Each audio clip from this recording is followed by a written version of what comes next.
Welcome to the 10-Minute Teacher Podcast, episode 664, hosted by author, educator, speaker, and mom, the Cool Cat teacher, Vicki Davis. Today, Vicki interviews Suzanne Cresswell about why kids can't stop moving. Suzanne is an occupational and physical therapist who has worked with unique learners for over 3 decades. She also provides solutions and strategies to those that parent, instruct, and work with unique learners.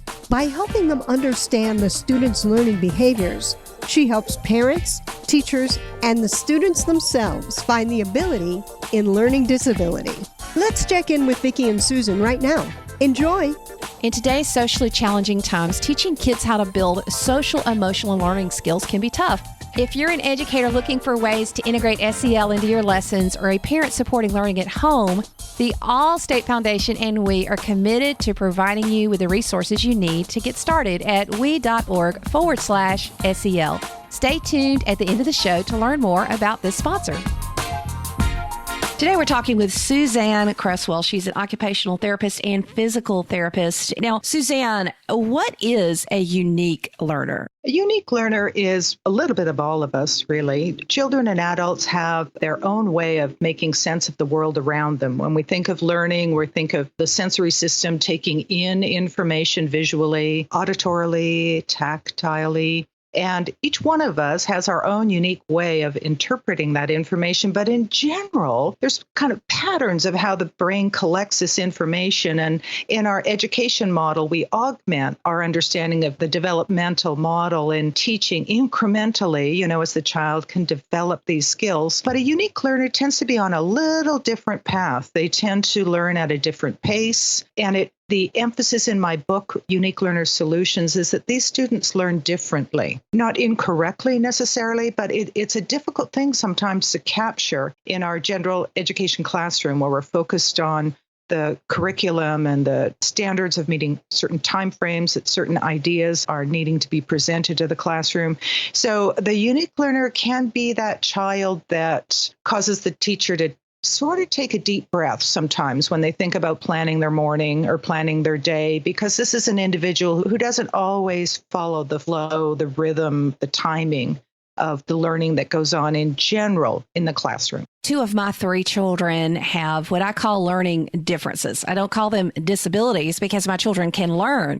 They just learn differently. So would you say that someone who has a learning difference is a unique learner or not always? We're talking about the same person. Yes. So these children are learning differently. We realize that. Sometimes they'll show it by acting out. Sometimes they'll show it because you look at them and they're trying really, really hard. They're not understanding it. What do we do? Where do we start? I'll start with the comment when they're acting out. That right there requires a little more inquiry as to what might be motivating the child to act in a way that we would characterize as acting out. Are they physically moving frequently in their chair? Are they interrupting and are off topic? Are they head on the desk, not interacting, type of acting out? And to go beyond that, to take it to the next step and start to look at what might be contributing to that particular, I'm going to call that a strategy on the student's part. What I've learned in working with this population for 30 years in a medical setting and in a school setting and young athletes, some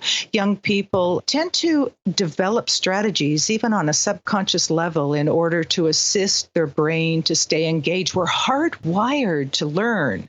We must take in information. We must integrate that with past events, our memory, and process that in terms of our intellectual understanding in order to take the next step. This is something that is as necessary as breathing in and breathing out. So to make that essential process work for some of these children that have a different way of perceiving information, they come up with strategies. Some children require a heck of a lot of movement to keep their body going. And I'd like to explain a little bit about that if I might, but it goes into big fat neurophysiologic words, but I think it helps to understand. What do you think? Shall we go there? Yeah. So, I mean, I know for example, I have a lot of kids who have, ADD or have other things, and we'll do planks in the classroom. We'll stop and I'll say, okay, we're going to do push-ups, or you're going to do planks, or I'm going to go for a minute, just to get some of that energy out. I want to tell you why you're doing planks and why that's working. But first of all, let me put my hands together and applaud you. That's fantastic.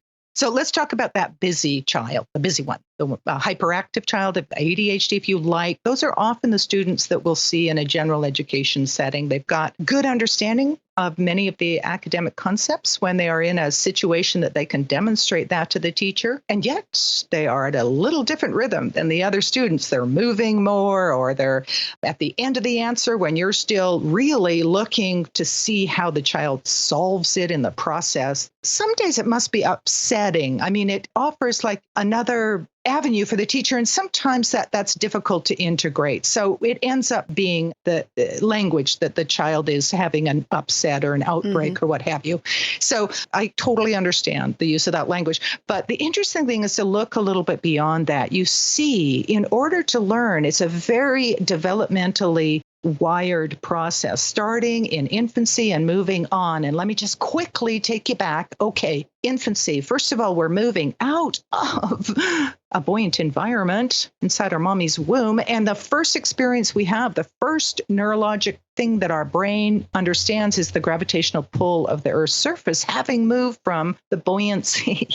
That's the very first thing that happens. And the brain connects with that feeling and then must tell the muscles and joints what to do in order to respond to gravity. So rather than going, if you don't mind my saying, kind of plop, splat, they need to figure out that's gravity. And I need to tell my head and neck and arms basically to do a little bit of a plank if I'm on my tummy so I can lift my head and continue breathing, and then ultimately move to a source of food and that tactile nurturing. Well, that right there, that feeling gravity and then telling your muscles and joints what to do is as part of our sensory system that we have senses, taste, touch, smell, sight, and hearing. But these two senses, feeling gravity, it's a word called the vestibular system, and feeling your muscles and joints respond to your commands, if you will, is the proprioceptive system.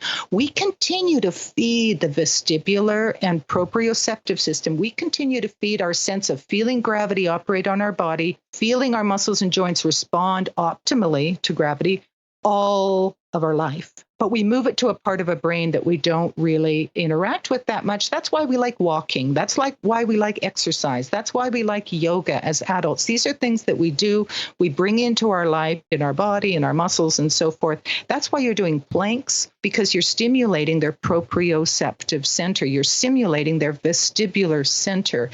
And the children that require movement, that are moving in the class at a different rhythm, different rate, and moving at all when the other children are sitting still, this is a child that needs to interact with the vestibular center and the proprioceptive center in order to keep the brain charged for learning. And understanding that, then we can create a safe way for that child to be able to function in a social classroom environment. If they need movement, then we provide them with perhaps a seat pan cushion that's slightly inflated so that they can move, and yet they're physically within their seat so they're not interrupting others.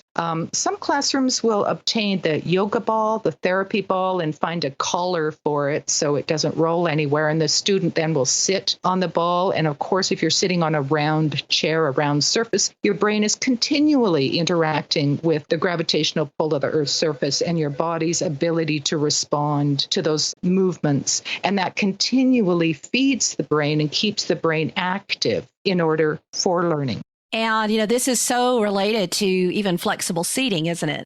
Yes, exactly. It's very much the same concept. So once we begin to understand that it's a strategy, we look beyond the erratic behavior, if you will, and look at what that might be caused by, then we can provide solutions for the student. And then the student is able, in their unique way, to keep their brain and body geared up and continuing to participate in the classroom lessons and the learning that occurs. But my tendency is to walk into a classroom to see the student I've been invited to provide some assistance with, and to look at the child basically as already perfect, if you will, and that they are doing the best they can in order to function within their circumstances and how successful is that. And sometimes the way they're acting is exactly what you want in the gymnasium, but not in the library. And they can't tell that distinction. And so they need to be taught, the place for things and how to be able to identify that. But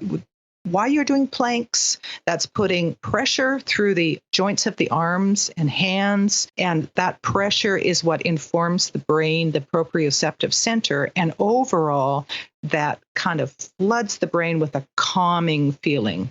When you think movement breaks, even if you think of recess and lunch breaks, that's all the yoga in the middle of the day, if that has meaning for you, yoga, or that's the taking the walk in the middle of your work day. That's what we all need, but children even more need movement infused frequently during their day. Useful movement. The planks are wonderful. Other movement patterns that help learning readiness are that right brain, left brain types of movement as well, where you're crossing your arms across midline. And those types of movement breaks are useful in the classroom all the time. Well, we've learned so much today, and the truth is that there is a reason so many kids can't stop moving. There's nothing wrong with them. They don't need to be fixed. They don't need to be just told to have more control. Giving brain breaks, giving movement breaks, giving flexible seating. This is all part of being a good teacher. And I think that Suzanne has given us a healthy way to view why some of our students just can't stop moving. Absolutely. And I have information for you on our website, and I have an ebook for your listeners as well that they can access at our website, uniquelearnersolutions.com/ebook. And it provides some red flags, and it reviews what you and I were just talking about in terms of just scratching below the surface and finding out what's motivating that behavior that seems so non-productive. And the teachers are doing that now. The modern education model embraces movement. Very kinetic education model. It's helping a lot of different learners. And it really does make a difference. And this is certainly one to forward to parents when many students are at home. So I hope that all of us will learn more about all of these different topics and introducing more movement into our classrooms. In today's challenging times, we know how critical it is to make sure kids are equipped with social and emotional learning skills to cope with the world around them.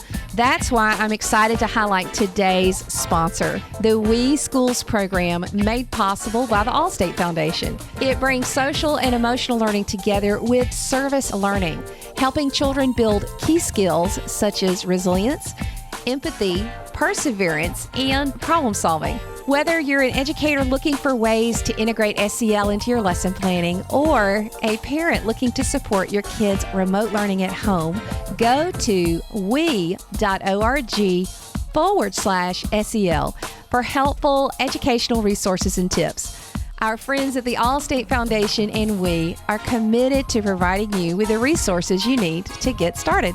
Thanks, we and the Allstate Foundation, for sponsoring this podcast episode.